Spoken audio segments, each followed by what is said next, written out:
Okay, so I just got this thing inserted correctly into the ROM. This is Green Hammer Bros custom After Shatter block sprite thing that he coded upon my request. So thank you very much for coding it.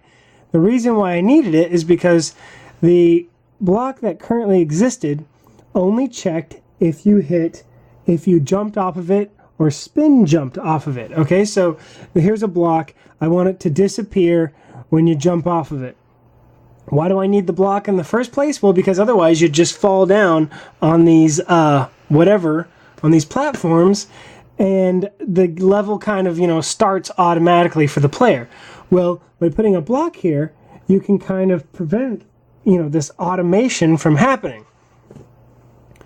So, the original block that I had in the game was just checking if you jumped. But now, thanks to Green Hammer Bro, if you walk off the block, it also disappears. And what he had to do was he had to code a, basically when you land on the block, it generates a sprite. And then when you walk off, it deletes the sprite in a puff of smoke. If you could set the defines to many different things, but I think that's a really important block to have in many games, because I could just see that situation arising many times where you want something to just go away. And if you can walk off of it and it doesn't go away, well, that creates a big problem for my level, because that means that the player now has an extra platform that they can use later on. And I don't want that. So this was a must-have for my hack, and thanks to Jack the Spades for telling me to re-download Go for Popcorn Stew, because apparently I was using an outdated version and I didn't know it, and even though I updated my routines, I didn't update all of them. I basically just updated everything, erased everything that I currently had, all the current routines, erased them all, and then copied and pasted the new ones in there, as well as all the other little components in Go for Popcorn Stew. But apparently I had something with some part of the old one was in there, the old program, and it just wasn't allowing this block to be inserted. So anyway, so here we go. So it's going to check to see if I walk off of it, and here we go. Are you ready? All right, see how I walked off of it and it went away? All right, so anyway, I'm not going to complete the level, but you can see there how if you walk off of it, it goes away. That's exactly what I wanted. It's exactly what I needed. And now I'm just one step closer to finishing this project. It's nearing completion. It's almost done.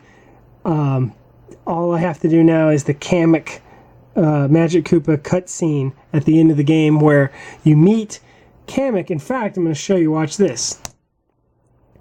There's a lot of me paying homage to stuff in this game. And one of the things that I wanted to do was this.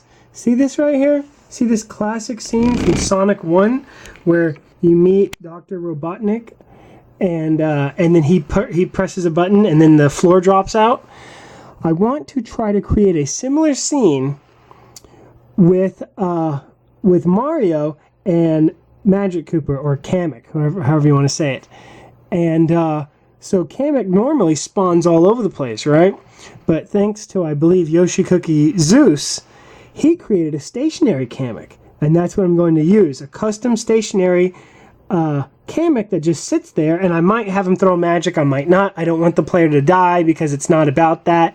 But I'm going to have blocks on the ground. Maybe I will even use this exact same block in the thing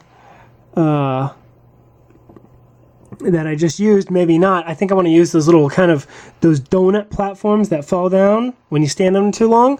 So I want to have a platform like this, and Mario's on it. And although Kamek doesn't hit any button per se, the longer you stand on the platforms, you'll fall down, and you fall down to the boss battle. And I want to kind of pay tribute to Sonic 1, but in a Mario style.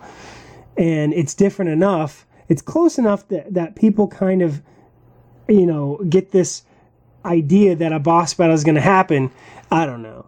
but at the same time, it's close enough to be similar, but different enough to be on its own, because Kamek's not hitting a button, and I don't think the platforms fall like this. Sonic is a bigger character. These are actually bigger tiles. I think those are 16 by 16 no, 32 by 32 tiles.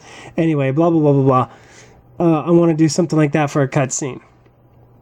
So, it's getting done, and that's it.